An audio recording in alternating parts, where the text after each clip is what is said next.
सभी प्रभु प्रेमी भक्तों को दंडवत प्रणाम। आइए आज हम फिर से सुनते हैं एक कहानी। पंचकौल नाम का एक आचार्य था। वह 5 कुलों का आचार्य गुरु था, इसलिए उसे पंचकौल कहने लगे। उसका एक शिष्य था जिसे किसी अन्य एक आचार्य ने हत्या लिया था, अपने वश में कर लिया था। अपने शिष्य के अभिमान से उस पंचकौल ने अपने विरोधी गुरु को विष देकर मार दिया था। इस पाप कर्म के कारण वह भूत ग्रह जाति में चला गया। भूत ग्रह बन जाने के उपरांत एक व्यापारी के पुत्र के शरीर में प्रवेश कर गया। उसके शरीर को उस ग्रह ने जकड़ लिया। यह ग्रह सभी ग्रहों का मुखिया था, बलशाली था। अतः उस व्यापारी के पुत्र के शरीर को लोहे की जंजीरों से जकड़ा हुआ था। उस ग्रह से पुत्र को मुक्ति दिलाने के लिए अनेक गुणवान भूत विद्या के विशारद व्यक्तियों को बुलाया गया। मंत्र तंत्र विद्या के विशारद अनेक मांत्रिक तांत्रिक लोग वहां आते तो वह ग्रह उनसे कहता कि वे इस मंत्र का प्रयोग करके उसे निकालने का प्रयत्न करेंगे। उस मंत्र को वह भी जानता है। वे निराश हो जाते। ऐसे झाड़ फूक करने वाले ओझा लोग आते तो वह उन्हें भी कहता कि वह मंत्र उसको मालूम है।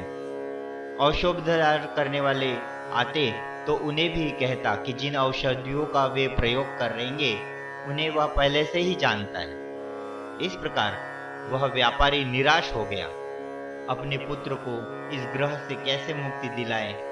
अब उसका पुत्र गुमसुम रहने लगा, किसी से कुछ नहीं बोलता था। एक दिन सर्वज्ञ श्री चक्रधर भगवान उस गांव से भिक्षा लेकर जा रहे थे तो वे उस व्यापारी के घर के पास एक नाले को पार कर रहे थे। व्यापारी का पुत्र उसके पास में ही एक खंभे से बंधा हुआ था।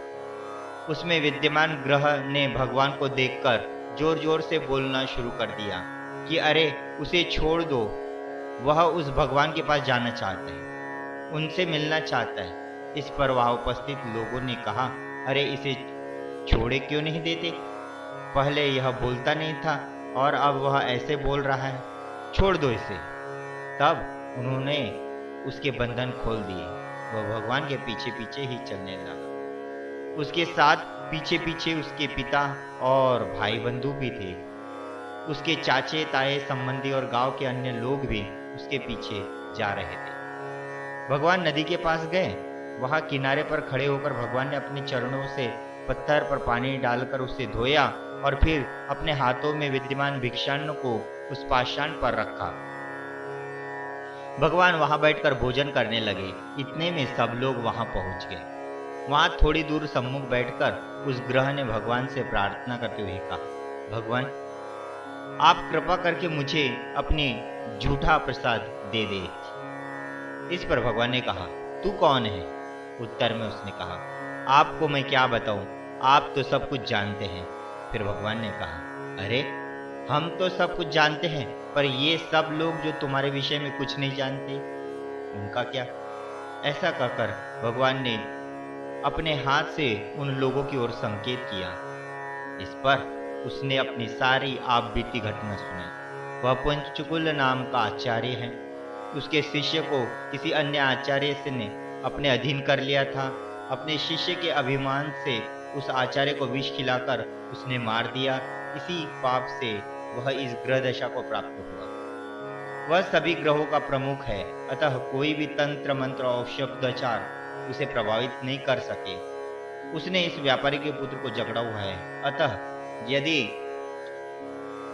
आप कृपा करके उसे अपना प्रसाद देंगे तो वह इस ग्रह योनि से मुक्त हो जाएगा। इसके साथ ही यह प्राणी भी इस दुख से मुक्ति प्राप्त कर लेगा। फिर भगवान ने कहा, हमारी दृष्टि के सामने तो भूत ग्रह टिकते ही नहीं, तू कैसे टिकेगा? उसने फिर कहा, भगवान मैं सभी ग्रहों का प्रमुख हूँ, मुझ पर आप कृपा करें जी। भगवान ने उसकी प्रार्थना को स्वीकार किया। भोजन करने के उपरांत भगवान वहां से उठकर नदी के किनारे पे गए और हाथ धोकर कुल्ला करके उन्होंने पानी ग्रहण किया। इधर भगवान के भोजन में से कुछ कण जो शेष वहां रह गए, उन्हें उस ग्रह ने भगवान के प्रसाद के रूप में ग्रहण किया और वह चीखते हुए वहां से दौड़ गया और मूर्छित होकर गिर पड़ा। इस प्रकार उसे गिरता हुआ देखकर भगवान ने उस लड़के के पिता को कहा कि वे अपने बेटे को पकड़ ले, क्योंकि वह ग्रह तो उसे छोड़कर सदा के लिए चला गया है। यदि इसे आश्रय नहीं दोगे तो वह नीचे गिर जाएगा। गिरते हुए देख कर उसके पिता ने उसे सहारा दिया और वे सब उसके पकड़कर ले गए। उन सब ने भगवान को प्रार्थना करते हुए कहा, भगवान आप हमारे घर पर चले। उनकी प्रार्थना को स्वीकार करके वे उनके घर उनके साथ गए। वहां जाकर उन्होंने भगवान को उबटन से मलकर स्नान करवाया, फिर भगवान को पूजा अर्चा की। उसके बाद भगवान को भोजन समर्पित किया। भोजन करने के बाद भगवान वहां से अन्यत्र चले गए। सर्वज्ञ श्री चक्रधर भगवान का बीड़ नगर में महालक्ष्मी मंदिर के पास परस नायक की गुफा में निवास था। वहां सारस्वत व भट्ट भगवान के दर्शनार्थ आते थे। पद्मनाभी बालक उनका शिष्य था, वह भी यहाँ आता था। वह भगवान की तन मन से सेवा करता। धीरे धीरे वह यही रहने लगा। यह देखकर सारस्वत व भट्ट को बहुत बुरा लगा। धीरे धीरे उसने भगवान के पास आना ही छोड़ दिया। एक दिन वे नदी से वापस घर की ओर लौट रहे थे। उस समय उन्होंने अपनी धोती के पल्लू को अपने मुख के आगे कर लिया, कहीं भगवान देख न ले। यह देखकर वाइसा ने भगवान से पूछा कि यह भट्ट अब आता नहीं और ऐसे मुंह छिपा कर क्यों जा रहा है। भगवान ने उत्तर में कहा, भाई शिष्य अभिमान मेड़े चापी अधिक। माता, शिष्य का अभिमान पत्नी से भी अधिक होता है गुरु को, इसलिए वह मुख छिपा कर जा रहा है। इसी संदर्भ में भगवान ने पंचकौलाचार्य की यह जो घटना है वह निरूपित की थी। प्रभु भक्तों, आज की यह कहानी आपको कैसी लगी कमेंट बॉक्स में जरूर लिखें और मेरा दंडवत स्वीकार। धन्यवाद।